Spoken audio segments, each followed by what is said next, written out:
The moment the words "filthy lesbians" sliced through the crystal chandeliers of the Thompson Grand Hotel ballroom, Ember Thompson felt her stomach drop like a stone. 200 of New York's most powerful executives froze mid-conversation, champagne flutes halfway to their lips, while Marcus Hale, the rival CEO who had always hated her father, pointed a thick finger straight at her and Quinn Rivera.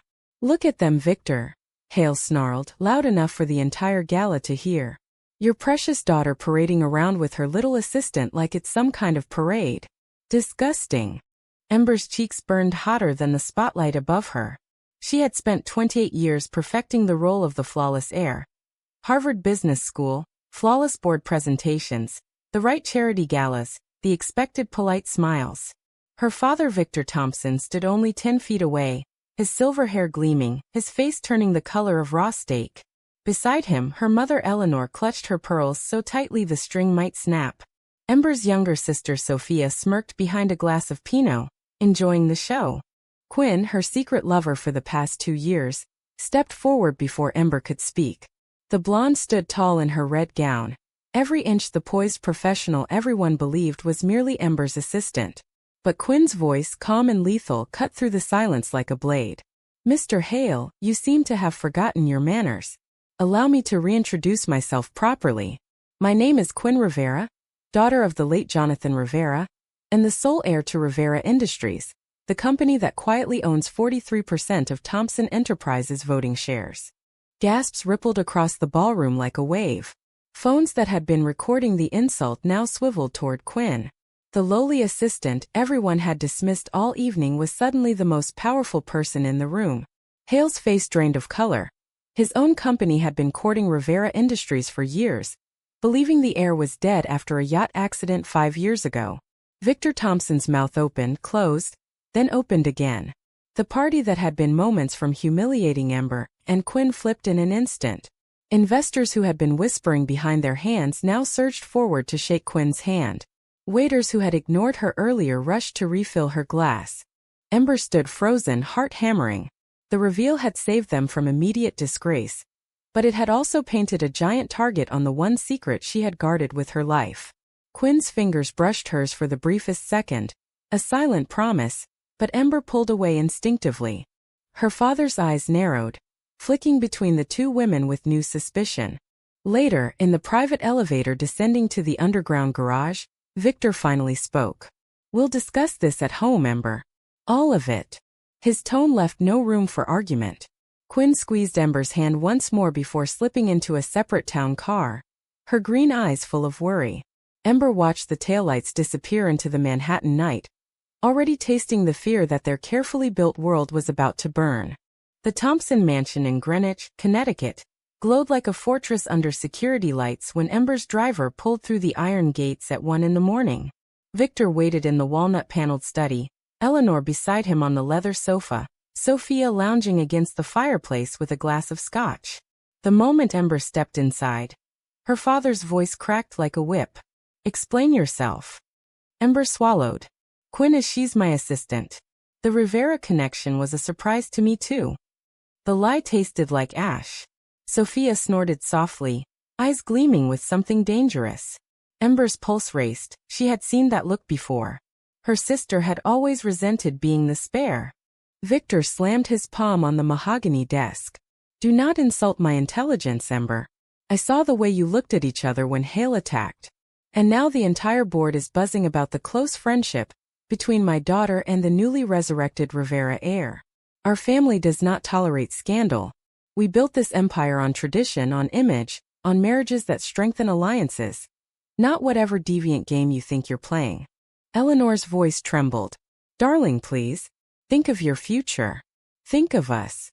Ember wanted to scream the truth, that she had loved Quinn since the day the blonde had walked into her office 2 years ago with a fake resume and real courage. Instead, she forced a calm smile. "Father, it's nothing. Quinn helped me professionally. That's all." But as she climbed the grand staircase to her childhood bedroom, her phone lit up with a single text from Quinn.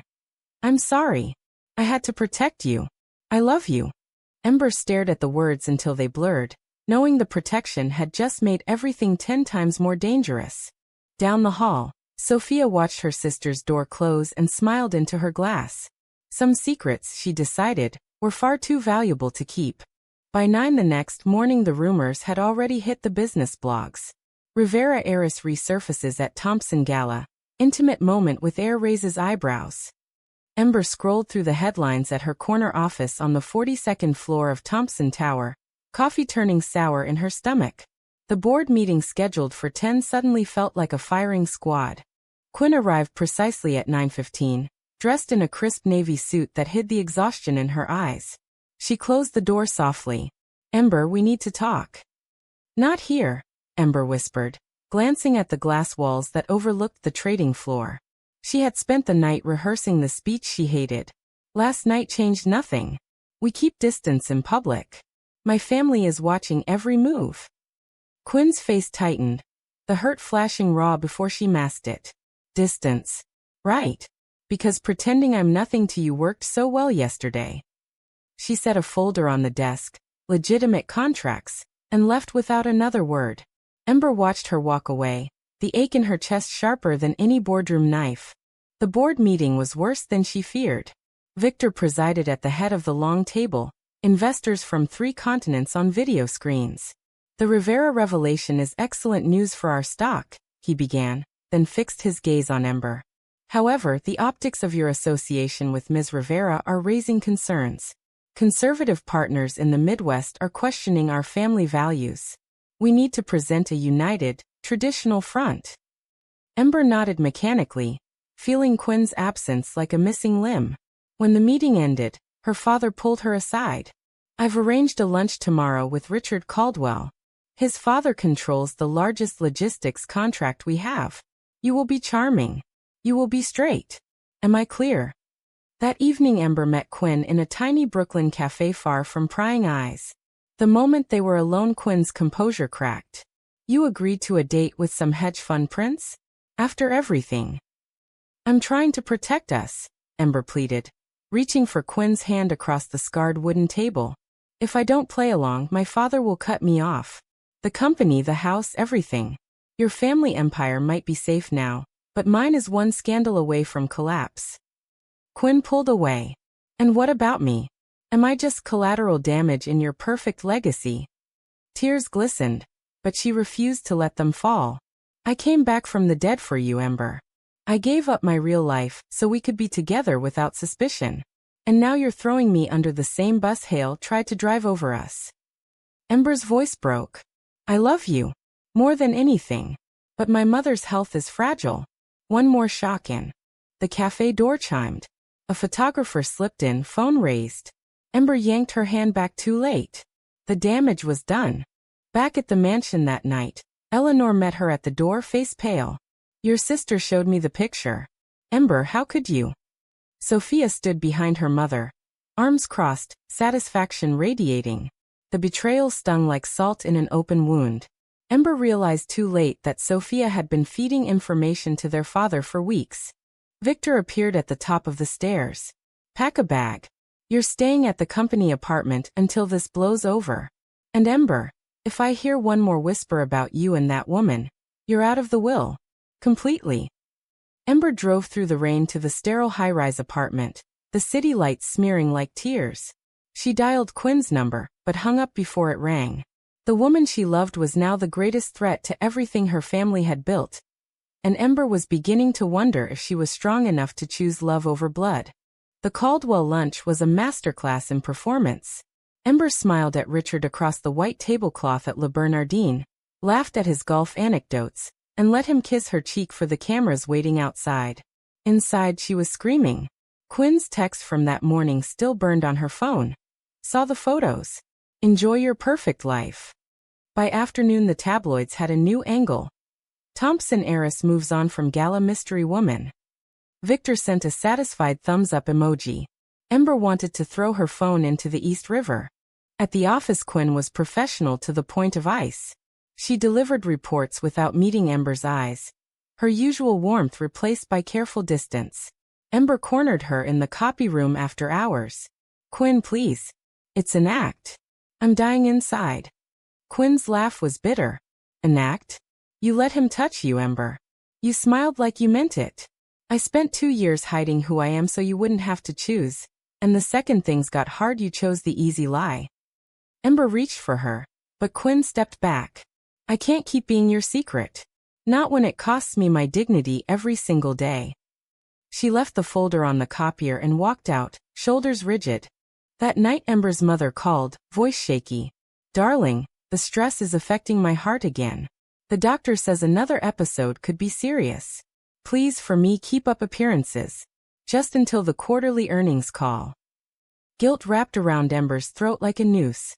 The next morning Sophia appeared in Ember's office unannounced, dropping a thick envelope on the desk. Inside were printed photos, Ember and Quinn kissing in a parked car 6 months ago. Father hasn't seen these yet, Sophia said sweetly.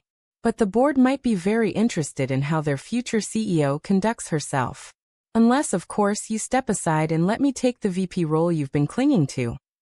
Ember stared at her sister, the last piece of family loyalty crumbling. You'd destroy me to get ahead? Sophia shrugged. You destroyed yourself the day you chose her over us. Ember spent the afternoon in the company apartment staring at the photos, the weight of every choice pressing down. When Quinn called that evening, Ember let it ring to voicemail. She couldn't bear to hear the pain she had caused. Instead she texted Richard. Dinner tomorrow sounds wonderful. The reply came instantly with a heart emoji. Ember threw the phone across the room and cried until her ribs ached. The betrayal was complete. She had sacrificed the one person who truly saw her to protect a family that was already sharpening the knife. The pressure became a constant roar in Ember's ears. Board members began casual drop-ins, asking pointed questions about her personal stability. Investors from conservative funds sent polite emails suggesting she attend church events with Richard. Her mother's daily calls grew more frantic, each one laced with medical updates that felt like emotional blackmail. Quinn had stopped coming to the office altogether, working remotely from her own apartment in Tribeca. The silence between them was louder than any argument. Ember drove past Quinn's building 3 times one night, hands shaking on the wheel, but never stopped. Then came the Gala aftermath article in the Wall Street Journal. Rivera heiress and Thompson heir. Business or something more? The piece was careful, but the damage was done. Victor summoned Ember to the mansion at midnight. You have 48 hours, he said without preamble. Announce your engagement to Richard, or I will publicly disown you and name Sophia as my successor. The choice is yours. Eleanor stood beside him, tears streaming silently. Ember looked at her parents, the people who had raised her with every privilege and every expectation, and felt something inside her snap. What if I can't? Victor's voice was ice. Then you are no longer a Thompson. She left the mansion numb. In the car she finally dialed Quinn. The call went to voicemail again, but this time Ember left a message, voice cracking. I'm so sorry. I've been a coward. I love you. I've always loved you. Please just talk to me. Quinn called back at 3 in the morning. Her voice was raw. I'm tired of being your secret shame, Ember. But I'm more tired of living without you. Meet me at the old pier in an hour.